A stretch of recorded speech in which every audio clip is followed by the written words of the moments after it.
Hey guys, time to get in on the action for the biggest moments in basketball with Prize Picks, America's #1 fantasy sports app. Just select 2 or more players, pick more or less on their projections, place your entry, and win up to 100 times your money. Right now, Prize Picks will match your first deposit of up to $100. Just download the Prize Picks app and use the code GET100. That's code GET100 on Prize Picks for a first deposit match of up to $100. Prize Picks. Pick more. Pick less. It's that easy.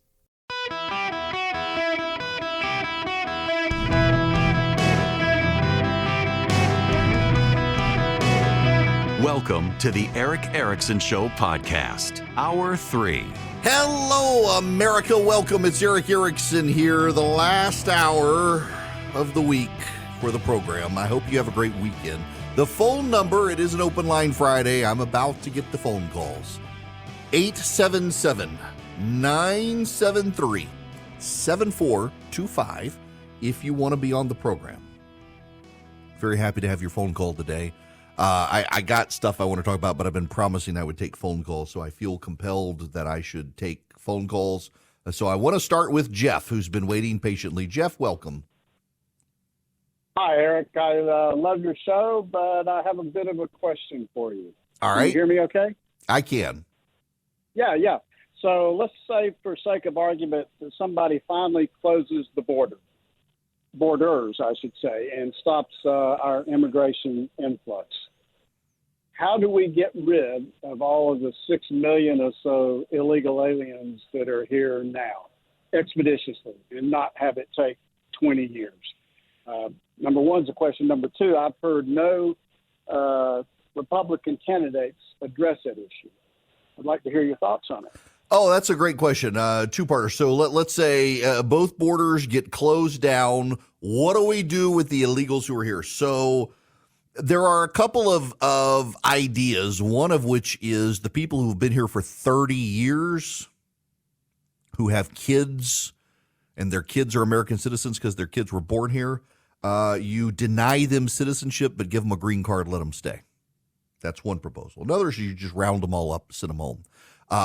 It would take time. You'd have to go through border enforcement. You would have to go through hearings, all that. I suspect, though, this is my personal theory, Jeff.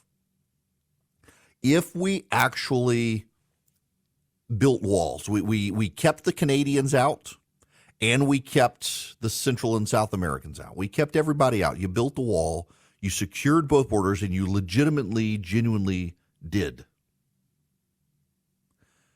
I think a lot of people's conversations would change on those who are here illegally. And I do think there would be people who say, okay, you've been here 30, 40 years now. You brought your kid here when your kid was 1, and your kid's been here for 30 years now. We're going to let you stay. You're not going to be able to get citizenship. We'll give you a green card, though. You don't have to worry about being deported anymore. And then look at the people who've come in the last year or so and say, nope, you got to go home. You got to go home. Now, there are all sorts of what-if scenarios, the fear factors of, oh, my gosh, people just create fake documents to prove it. That may be so, but maybe we could work hard and diligent to prove how long someone had been here or not. I think the conversation can be allowed to change if the border were secure. But first, we got to secure the border. And it's just infuriating that the Biden administration won't even bother to really secure the border. Viola, you're going to be up next. Welcome to the Eric Erickson Show. Hey, first of all, I just felt inflation today. I got home from the grocery store and I had to pay $8.79 for a roll of aluminum foil. Good Lord. Now, I know. I need to hear your strategy. It might be painful for you. But pretend you were hired as a chief strategist for the environmental protester group that interrupted the U.S. Open last night. Now, the crowd reacted kind of like I did, throw them out. And the way they protested didn't win over anybody in my house. So if you were the chief strategist, what type of protest would you recommend they do? What strategy should they follow to win over the average person versus blocking roads and interrupting sports matches? show up and swallow a gallon of arsenic and just drop dead. Then suddenly people would realize, gosh, these people are. By the way, I mean that somewhat flippantly, but also if you're willing to die for your beliefs, as opposed to just making everybody else's lives inconvenient and awkward, then maybe people will take you seriously. I actually think, though, in all seriousness, what they should do is they should stop the protests and they should stop the fear scenarios and they should completely change their tactic. And they're not going to, and that's the problem. If I were advising, in all seriousness, if I were advising the wackadoo environmentalists, I would tell them to change their strategy from one of climate alarmism to one of climate adaptation. I would tell them, start getting your scientists and your friends in the media to start talking about how we've got to adapt, how we need to ensure that people have air conditioners who don't, how we need to ensure that roofs are painted white with reflective material, how we need to boost insulation on homes, and that we've got to adapt to the heat and in the process lower our carbon footprint. But they don't want to do that. They want the climate alarmism. They want to scare people into a radical overhauls of lifestyle. They don't want to provoke people into reasonable changes in lifestyle. They want us to overhaul because they're convinced we're at a tipping point, that we're going to cross the Rubicon, that we're all going to die, and they're okay with that because they're more concerned about the planet than the people. If they came out and they were reasonable, they gave up the protests, they stopped having Bill Weir on CNN tell everybody that we're past the tipping point, we're all going to die, and they came out and said, look, there's some basic things we can do. We can start planting more trees in urban areas to reduce the heat island effect. We can paint roads white to make them reflective instead of having the black asphalt absorbing. We can use concrete instead of asphalt. There's now a highly, highly reflective paint that actually can reduce temperatures by, I think the report I said like 15%. You can do roof shingles that we want cities to be able to upgrade and do these things easily. Do that. Don't force people to give up their water heater. Don't force people to give up their gas stove. Don't force people to give up their car. Incentivize these sorts of things. We're going to plant more trees in urban areas. We're going to cut down on open, wide spaces. We're going to change black shingles on roofs to white ones. We're going to encourage white vehicles instead of black vehicles. We're going to do things like that. Reasonable adaptation to the increases in temperature that would also help us reduce temperatures overall. They could probably win friends, but they don't want to win friends because they've embraced the idea that we're all going to die. They've embraced the idea that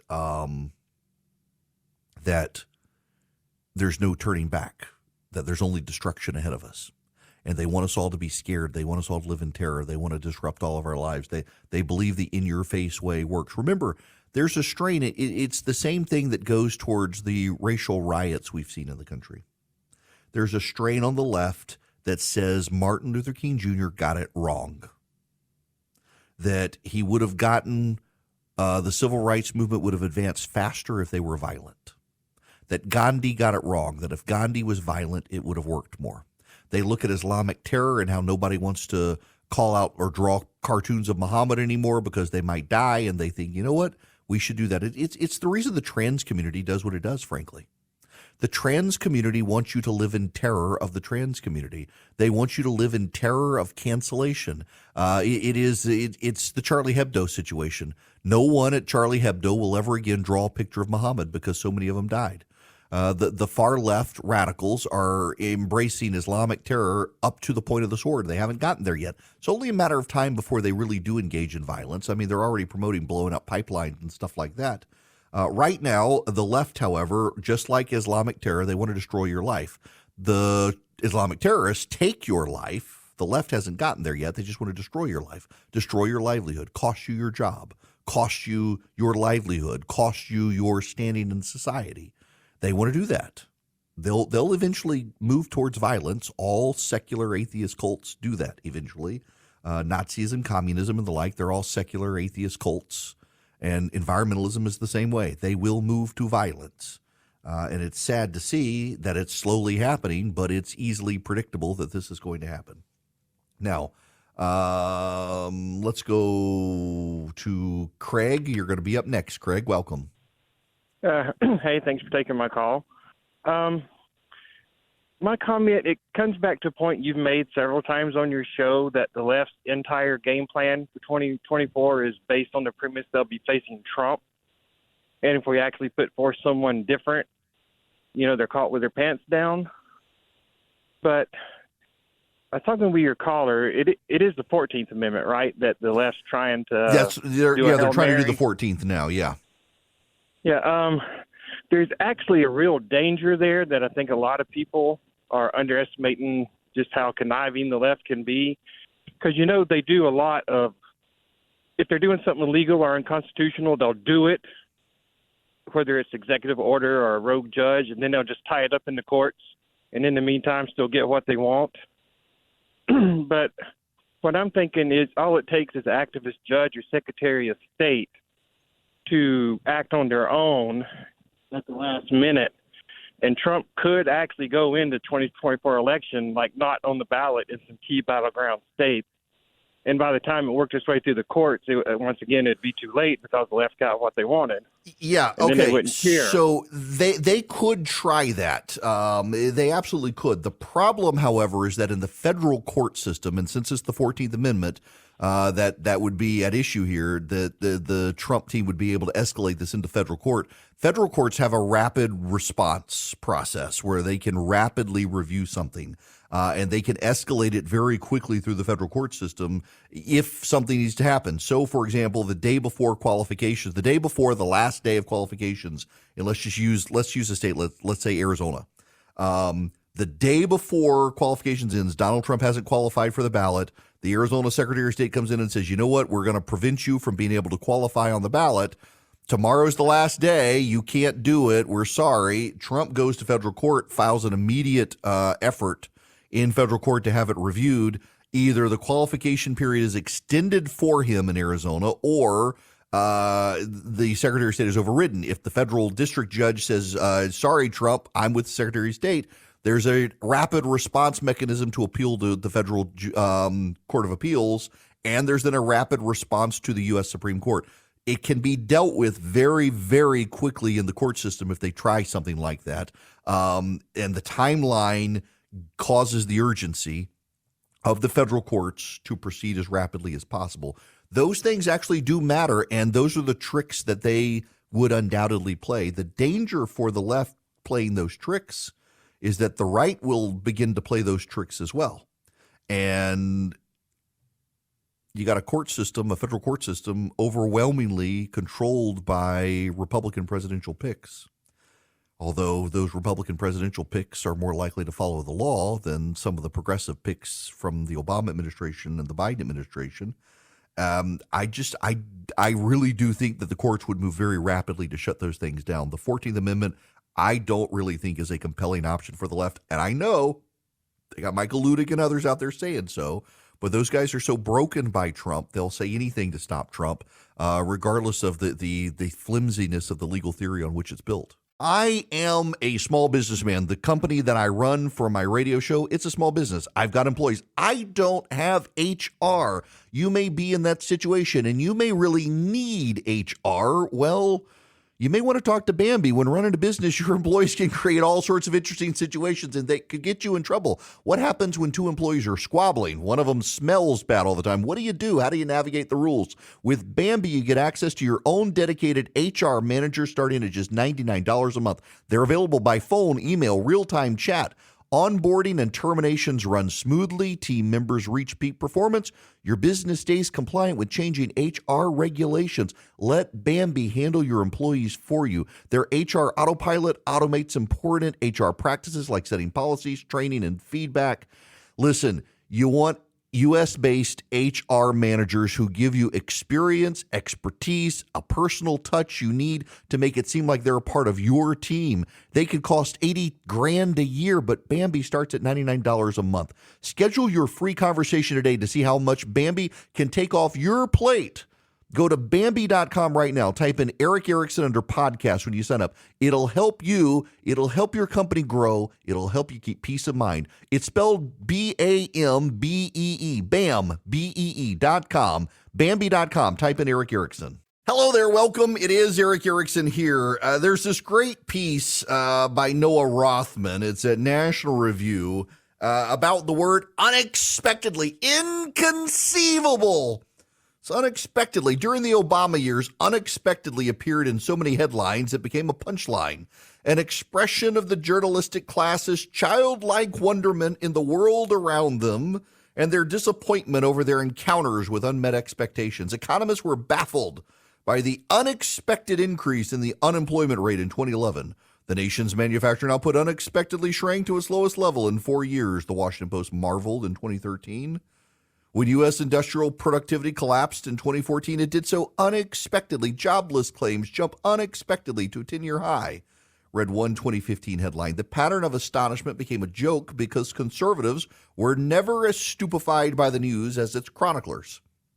The Obama administration's efforts to catalyze an economic recovery ensured it would be sluggish, relying as it did on inefficient stimulus spending, counterproductive regulations of labor and financial markets, and marginal tax increases to cover existing federal obligations and a handful of pricey new obligations. The outcomes these policies produced were not unexpected to students of sound fiscal policy.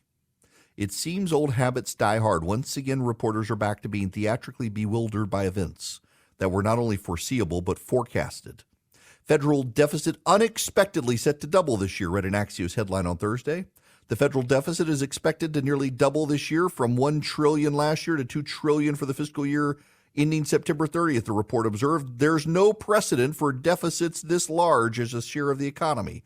Axios cited Washington Post journalist Jeff Stein's reporting, who joins the Committee for a Responsible Federal Budget in assigning the blame for these unfortunate circumstances to rising interest rates on America's ballooning debt obligations. Who could have seen it coming? Well, the Congressional Budget Office in 2022 wrote this. In Congressional Budget Office projections, federal deficits over the 2022 to 2052 period average 7.3% of GDP and generally grow each year, reaching 11.1% of GDP in 2052. That projected growth in total deficits is largely driven by increases in interest costs. A few media outlets scolded Joe Biden for taking credit for reducing the federal deficit in 2022 only because he tried and failed to seek a new injection of taxpayer-funded stimulus. The U.S. deficit will shrink to $1 trillion this year, read Politico in May of 2022. The Wall Street Journal reporting confirmed the expectations that economists widely agree the deficit set to widen than the most through 2032 due to rising spending on entitlement programs and interest. But it's all unexpected, people. It's all unexpected. Everything that we told you. Like, for example, for a year they told us we were going to have a massive heat wave over the next year because of that volcano. And now suddenly it's all unexpected and we've clearly reached the tipping point. No, we haven't. We just paid attention. I want you to pay attention to this, the Eden Pure Thunderstorm 3-pack. I hear this great deal may be disappearing soon, so if you've been thinking about them, now's the time. You can get 3 Eden Pure Thunderstorms for less than $200 at EdenPureDeals.com. The discount code is ERICK, E-R-I-C-K. You go to EdenPureDeals.com, you put in Eric, you get 3 Eden Pure Thunderstorms, and it's air purifier and odor eliminator extraordinaire. I use them. They're a little bigger than your hand. You can plug them into the wall. You can plug them in with a USB cord in your car. They wipe out odors. Get one for your RV, one for your travel bag, one for your upstairs, your downstairs, your basement, wherever you need them. You can get 3 of them for less than $200, and they work. EdenPureDeals.com. You use the discount code ERICK, E-R-I-C-K.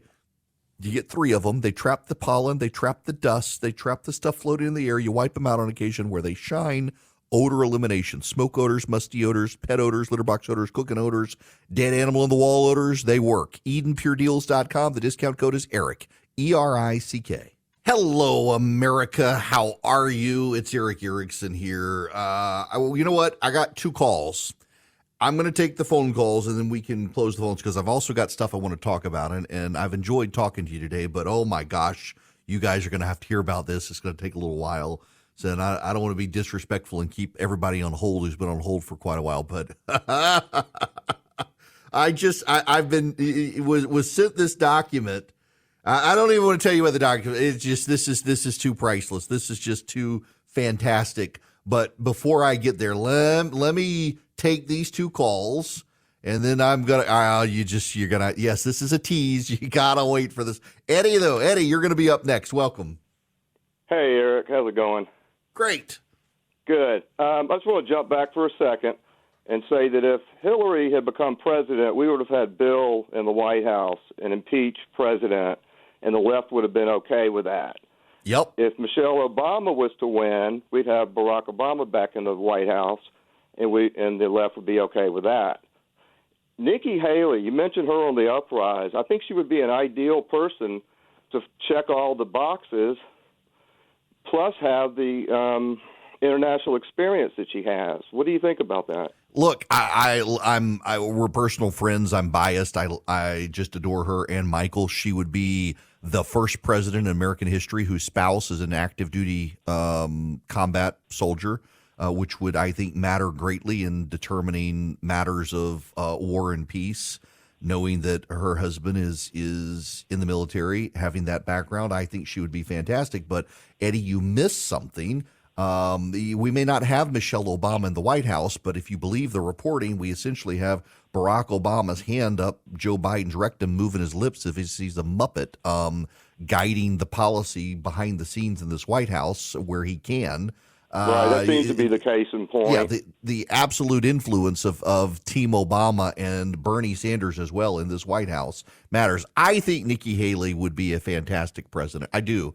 But I also think Mike Pence, Tim Scott, Ron DeSantis, I think they'd be fantastic presidents as well. We're blessed with a deep bench. We just have to convince our friends within the GOP that it's better to go with someone new than go backwards to Trump in order to go forwards. And that's not an easy sell for people who are just diehards who don't believe anything other than what he tells them. They'll believe him that he's ahead, but won't believe the same poll showing he loses to Biden. We got to hopefully change that. Al, you're going to be up next. Welcome to the program.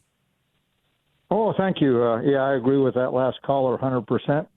I have a quick concern about this no labels. I've seen lots of interviews. I've seen Joe Lieberman, and I've seen all those people, but I've never heard this really addressed.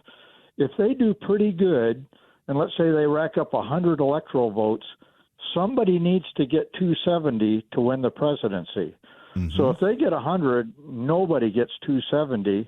And I've never heard this addressed, but what it does, it goes to the Congress then, elects the president. House. Yes. California counts just as much as Iowa. Every state gets 1 vote. Yep. And according to my math right now, it would be 27 Republican, 23 Democrat. That would put, if Trump was the nominee, that would put him in the White House, and the Senate elects the vice president. So you could have a President Trump and a vice president. Guess what? Yep. Yeah, it could be Kamala Harris. Isn't it a remarkable constitutional document, amended 27 times over time, hard to do? And yeah, that's the process. You got to get a majority of the Electoral College, 270 votes. It would go to the House of Representatives otherwise, and each state gets 1 vote. And the way those votes are determined is each state delegation casts their votes, and the majority of each state becomes that state's vote, and there makes that majority Republican. So the Republicans would win the vote in the House of Representatives more likely than not. It would be a fascinating thing. The real problem is not that no labels would win Electoral College votes, because I don't think they would. The problem for the Democrats is that it could pull people away from Joe Biden and help a Donald Trump, and that's what they're concerned about. No labels seems to be going ahead regardless. So if it's a Ron DeSantis or a Nikki Haley, they're already ahead in the polling of Joe Biden. And that would just bring them even further ahead, and it would really help the GOP. Now, y'all, I have waited. I occasionally can exercise impulse control. I've been waiting since the beginning of the program to get to this. I have received, it just came out today, the Inclusive Language Guide. So the wokes have taken over Atlanta, Georgia, as you know, and I have the Inclusive Language Guide. We gotta review some of these. Ableism, they define these things. Ableism, prejudicial thoughts and discriminatory action based on differences in physical, mental, and or emotional ability, usually that of able-bodied and able-minded persons against people with illnesses, disabilities, or less developed skills and talents. You got that? You got that? So in the city of Atlanta now, it is a bad thing to put talented people ahead of untalented people. That is ableism. We don't want the best and the brightest because that would be ableism in the city of Atlanta now. May God have mercy on our souls. Ally, someone who makes the commitment and effort to recognize their privilege based on gender, class, race, sexual identity, etc., and work in solidarity with oppressed groups in the struggle for justice and equity.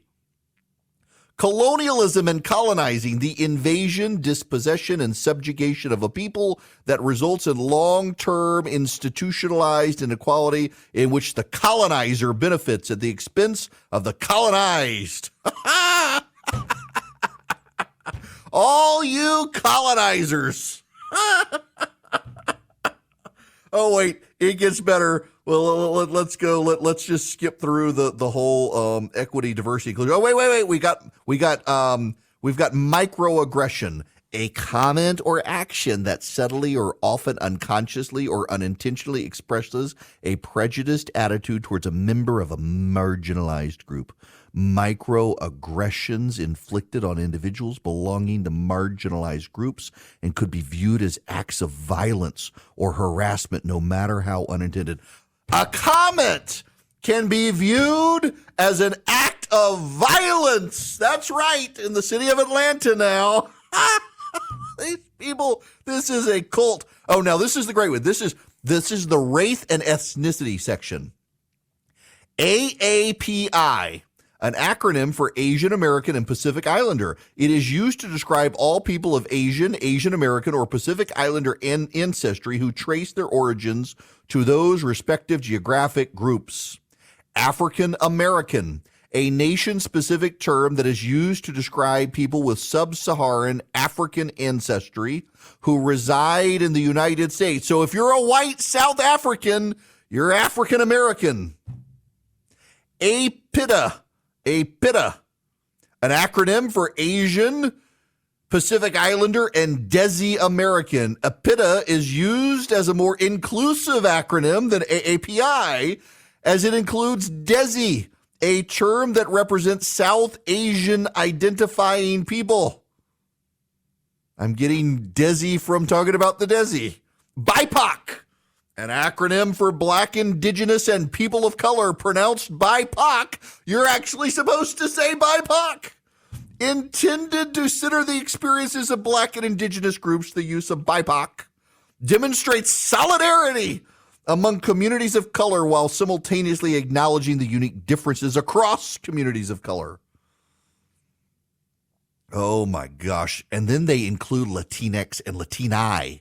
Not just Latino, Latina now, it's Latinx and Latini. Now, keep in mind, even the National Democratic Party is advising Democrats to stop saying Latinx or Latinx. They are telling people don't do this. The only people who do this are white progressives. People in the Latino community do not do it. They find it offensive, and yet the city of Atlanta, Mayor Dawkins or whatever his name, Mayor Dickens, has come out and wants people now to use Latinx when the Democratic Party say, wait. It turns out that's really offensive to people. Oh my gosh, we're going to go with Latinx, Latini.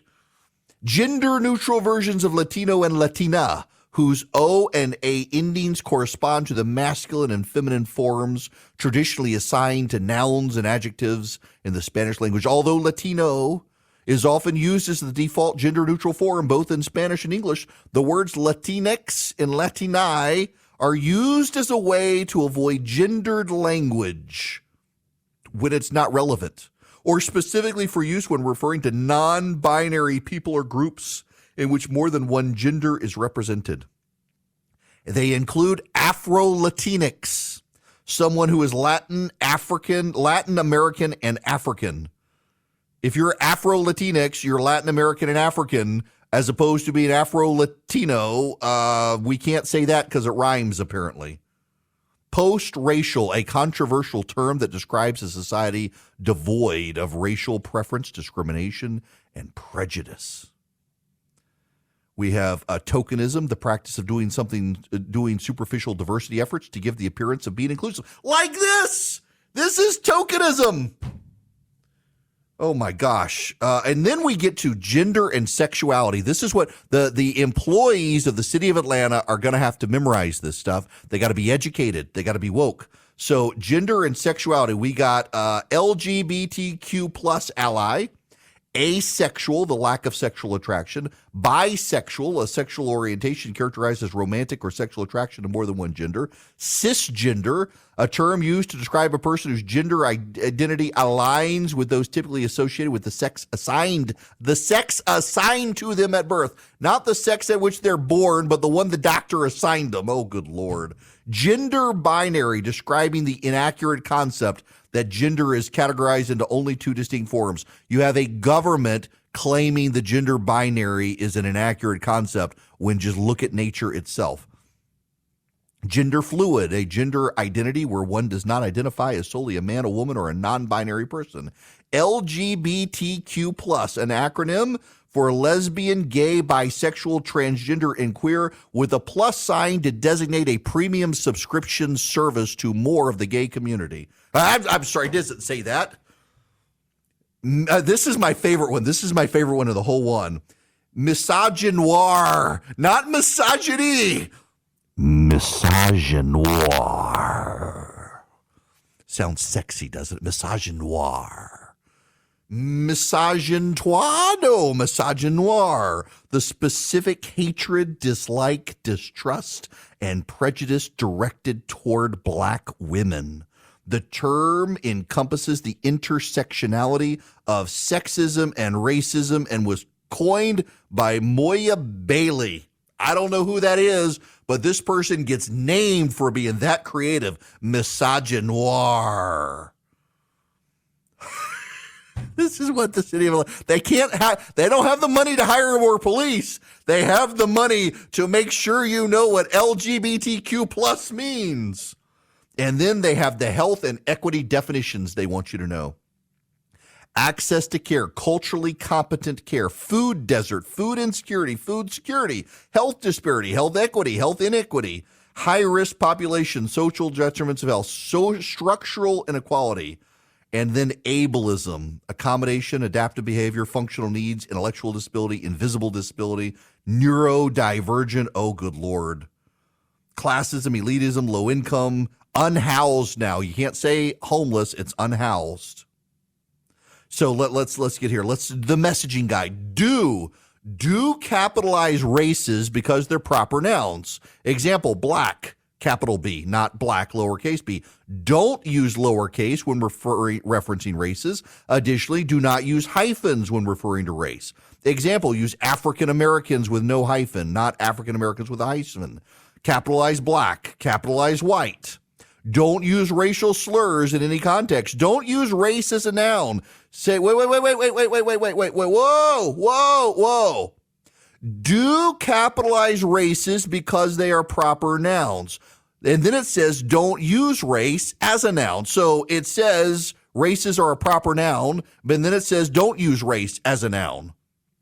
Race should always be used as an adjective. When 4 lines before this, they say race is a proper noun. Which is it? Do use the terms such as marginalized people, underrepresented people, people of color, or BIPOC. When possible, refrain from using POC or BIPOC acronyms. So say BIPOC, but don't say BIPOC. Use color as a noun, but don't use it as a noun. Don't use the term minorities, but do use the term Latinx and Latini to describe people from Latin America, even though they find it offensive. It's a cult, y'all. This is a cult, and the city of Atlanta is the latest city in America to embrace the cult. And this is my favorite one. Do use person-first language when making statements about individuals' identities. This is particularly relevant when trying to refrain from using ableist language. Person living with a disability, not disabled person. Person with an amputation, not amputee. And you can't even say expat anymore. And don't use the term homeless. Do use the term unhoused. Do use the term low income when describing people with household income below federal guidelines. Don't use the term poor. This is all about making the elites feel better about themselves. It has nothing to do with solving the problems. It has to do with talking about the problems in ways to pretend they're not problems so they can claim victory. It is a cult. Misogynoir! Y'all, this is the dumbest thing. The city of Atlanta, Georgia, which is overrun by crime and carjackings and street racings and muggings and all of this, instead of using money to hire more police, they've produced a guide to woke speak. When one of them just misogynoir. Oh, and there's same gender loving, a term some prefer to use instead of lesbian, gay, or bisexual to express attraction to and love for people of the same gender identity. Same gender loving. Oh my gosh. Sex, a biological concept that relies on biological characteristics primarily based upon the presence of X and Y chromosomes. Individuals can be male, female, or intersex. It is important to remember that sex and gender are not synonymous, but then they refer to your sex assigned at birth as opposed to the sex that you have. Again, deeply contradictory things. This is what we're seeing in real time, is a new religion taking shape, and where Christians got together in councils, the Council of Nicaea, the Council of Constantinople, all of these different councils, and they sorted out things that appear to be deep contradictions. The left is just putting this stuff out, vomiting it out on us with all the contradictions. I mean, this guy literally says that race is a proper noun, and then just 3 lines beneath it says, don't use race as a noun. But you just said race is a noun, and now you're telling me not to use it as a noun. It makes no sense. And then they pull stuff out of their rectum and throw it out there. Misogynoir, the specific hatred of black women. Oh, good Lord. Oh, these people. And then we're going to change the name so we don't have to feel bad. Atlanta doesn't have a homeless problem. It has an unhoused problem. Well, doesn't that mean people are, you're not allowed to talk about that. Don't talk about the homeless. They have tents. They have houses now. We just have to assign them street addresses so they can get their mail. And we've solved the problem with the tents. These people, tent cities all over the city. You got homeless, drug addicts everywhere harassing people, streetcar chases, and they decide instead the inclusive language guide. That's what we need to solve our problems in the city. We need people to know about misogynoir and unhoused, and race is a noun that you're not allowed to use as a noun. Good job, Mayor Dickens of Atlanta. I'm sure the people of Atlanta will feel safe tonight knowing you've changed the words.